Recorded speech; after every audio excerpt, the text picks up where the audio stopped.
All right, so ready to dive into Roshani Chokshi's Aru Shah and the Pandava Quintet. Always up for a good mythological adventure. Yeah, and this one's got layers, trust me. We're going to cover all 5 books, sort of a crash course in all the major plot points, the characters, all that good stuff. Sounds like a plan. Where should we start? Well, we'll be drawing from key excerpts across the whole series, so, consider this like a cheat sheet to becoming an Aru Shah expert. I love a good cheat sheet. Right, okay, so you've probably heard of the whole Chosen One trope, yeah. Oh, definitely. A classic. Well, Aru Shah is that, but with a twist. I'm intrigued. Lay it on me. So she starts out seeming like a totally ordinary girl, right? Living with her mom above a museum, but then boom, she finds out she's a Pandava. A Pandava. Okay, for those of us who need a refresher. Descendant of these legendary demigod warriors from, Hindu epics, the Mahabharata, Ah, got it. So basically she's got some serious destiny ahead of her. Exactly. And she's about as ready for it as, well, I am for a surprise tax audit. I can relate to that feeling, but what's really amazing is how Chokshi blends this ancient mythology with the life of a modern teenager. Right.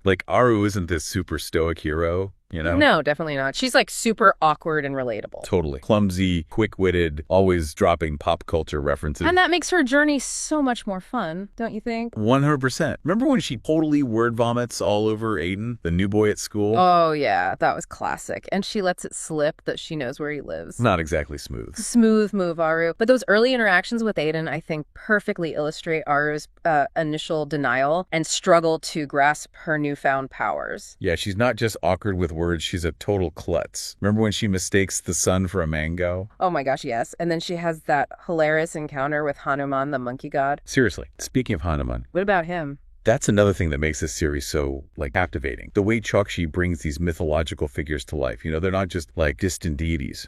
I know, right? They have personalities, quirks, even appetites. They're real people. Yeah. Adds a whole other dimension to the story. Makes it feel so much more accessible, even for someone who might not be super familiar with all the mythological backstories. Exactly. So we've got Aru, our relatable but somewhat disastrous hero. Definitely relatable. Now, let's talk about the incredible team she, assembles along the way. Okay, the squad. Who's first? Starting with Bryn, the daughter of a war god.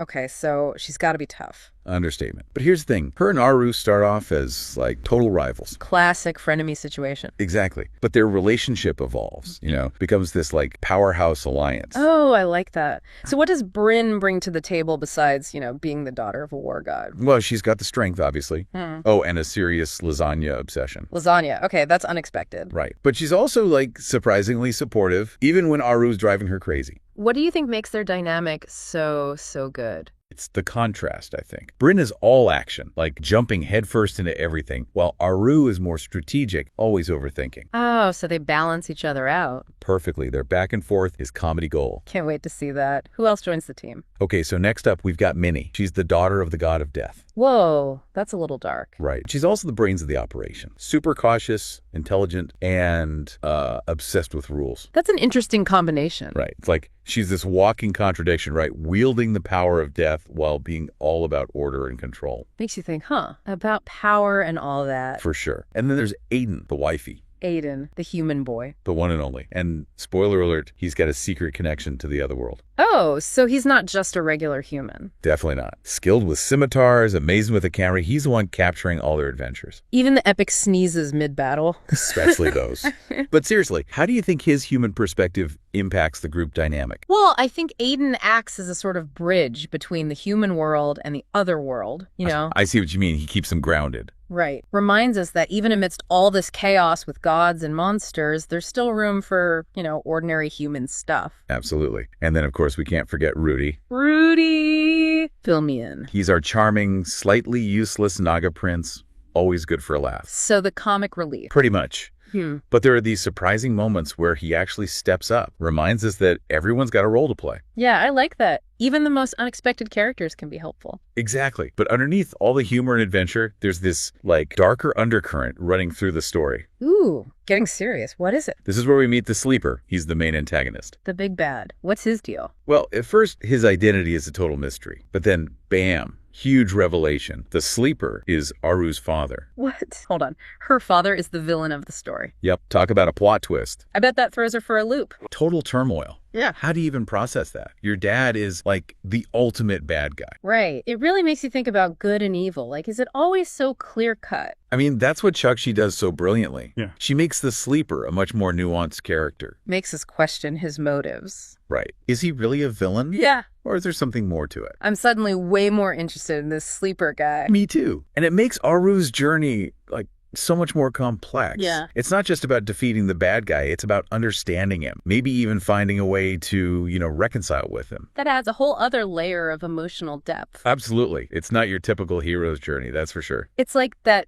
internal struggle she's got, trying to figure out who her dad really is. Kind of the heart of the story, isn't it? Oh, totally. And then you throw in all these crazy trials they have to go through. Oh, yeah, the trials. Don't even get me started. Yeah. Epic battles, near-death experiences, all that good stuff. It's basically like a Pandava boot camp, but with way more mythological creatures. But they're not just random, like, oh, look, a monster, gotta fight it. Each one actually teaches them something. Right. Pushes them to their limits. Okay. Forces them to rely on each other. Strengthens their friendship, which is, like, super important if you're gonna save the world. Couldn't agree more. And some of those trials, they're seriously unforgettable. Like, remember the Palace of Varuna? Oh, yeah, the one with the giant blue crab. Yeah. I mean, this thing was monstrous. Not your average seafood platter, that's for sure. Those claws are terrifying. And those, like, stem-like eyes, You read. super creepy. But leave it to Aru and the gang to figure out a plan. And that plan involved lasagna. Lasagna. Wait, seriously? Bryn, remember, always gotta have her lasagna. But it actually works. Okay, I'm curious. How does lasagna take down a giant crab? So Bryn uses her strength to distract the crab, while Aiden,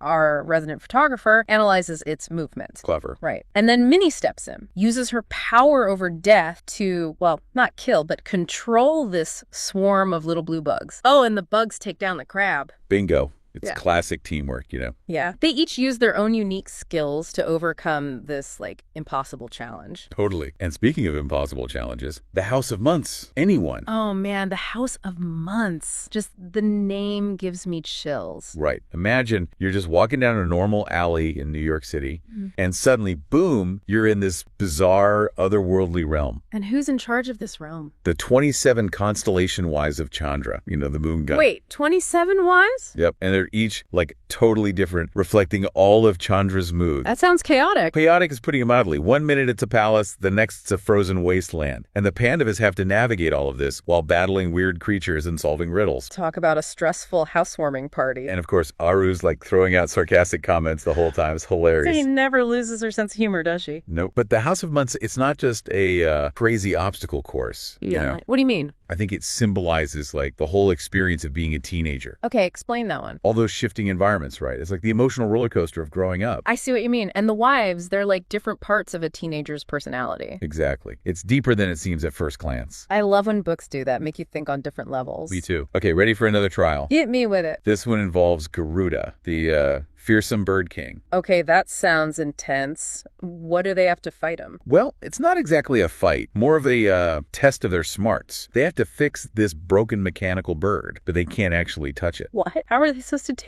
that? That's where Rudy comes in, our Naga prince, remember? The one who's always goofing off. That's him. Turns out he's got a knack for storytelling. He distracts Garuda with this, like, long, rambling story. While someone else fixes the bird. Bryn. She uses her wind powers to, like, secretly put it back together. That's brilliant. Sneaky, but brilliant. It totally subverts your expectations, right? Rudy, the goofball, becomes the key to their success. And Garuda falls for it. He does. He's actually pretty impressed with their cleverness. It shows that even, like, these seemingly scary figures can be compassionate. It reminds us that we shouldn't judge a book or a bird king by its cover. Exactly. And you know what else I love about these trials? The way Chokshi weaves in those stories from Hindu mythology. Oh, totally. It's like a mythology lesson disguised as a fantasy adventure. And it's done so well. You're learning about this rich cultural heritage, but it never feels forced, Totally agree. It's just, like, seamlessly woven into the story. But it's not all battles in mythology, right? Oh, definitely not. Yeah. There are these really sweet moments between the characters, too. Yeah, like when they open up to each other, show their vulnerable sides. Exactly. Like when Bryn tells Aru about her family, or when Aiden comforts Aru when she's feeling insecure. Those moments make their friendship feel so real. 100%. But just when you think you have things figured out, Chokshi throws in a curveball. Oh, Oh no, what happens? Remember Boo, their pigeon guide? Yeah, the one who's been helping them all along. Well, it turns out he's a traitor. What? No way, that little pigeon. I know, total betrayal. It's like, Ah. who can you even trust in this world? It definitely adds a layer of suspense, that's for sure. Suddenly, you're questioning everyone's motives. Right. It reminds us that things aren't always black and white. There are shades of gray everywhere. Yeah, and sometimes those shades of gray can be pretty dark. Absolutely. And speaking of dark, we've only just scratched the surface of what's to come. Things are about to get real. Buckle up, because this roller coaster ride is about to get even wilder. Remember where we left off? That whole booze situation. Yeah, it gets even crazier from there. Things go sideways, fast. But you know what? We start to get a better understanding of the sleeper. His motives, I mean. It's not as simple as like pure evil, like he's doing all these terrible things, but there's a reason. He's not just some mustache twirling villain. Chokshi actually gives him a backstory, motivation. and it's actually kind of heartbreaking. Yeah, like he's driven by this need to protect the people he loves, even if it means risking the entire world. Which, not exactly the best way to show your love, but it makes him a more complex character, more human even. Exactly. It's not so black and white. Like Aru has to grapple with that. Oh, absolutely. She's constantly torn, right? Trying to figure out if her dad, despite being the sleeper, actually cares about her. And then just to add fuel to the fire, we meet Kara. Her half-sister. Talk about a complicated family reunion. It totally changes the game. At first, you think Kara's just, a pawn in her dad's plan. But there's more to her than meets the eye. Way more. She's got her own secrets, her own ambitions, and they might not exactly line up with what the Pandavas are trying to do. Which brings us back to that prophecy. One sister shall turn out not to be true. Ooh, yeah. Gets you thinking, doesn't it? Makes you question everything. Who do you trust? Is anyone really on the side of good? Family can be messy, especially when you throw prophecies and world domination into the mix. Understatement. And then there are the trials in this last book. Whoa, they go to Lanka. Lanka, the legendary city of gold. Yep, they have to compete in these crazy trials run by Kubera, the god of wealth.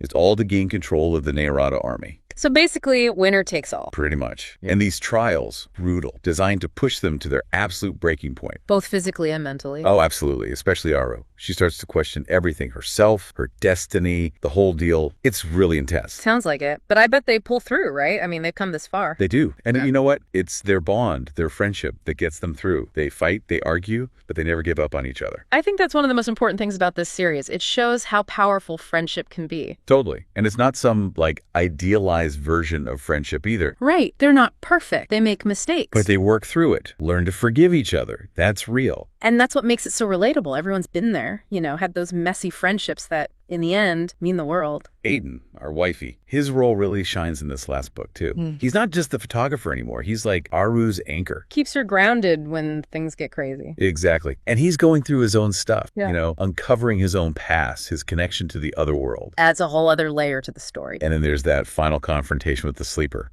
It's epic and emotional. I bet. Aru finally facing her dad. Yeah. The hero versus the not-so-typical villain. And the choice she has to make. It's huge. The fate of the world literally rests on her shoulders. No pressure. So what does she do? She chooses compassion over revenge. It's like she recognizes that her dad, even though he's done terrible things, is still her dad. Wow. That's a powerful message. It really is. It shows that even when things are really tough, you can choose forgiveness. So we've followed Aru on this incredible journey from a normal girl to a hero who defied destiny. She faced impossible challenges, made tough choices, and ultimately she found herself. It's a story that stays with you. And if you haven't read the Aru Shah series yet, what are you waiting for? It's got adventure, humor, and heart. What more could you ask for? And who knows, maybe it'll even inspire you to embrace your own inner Pandava.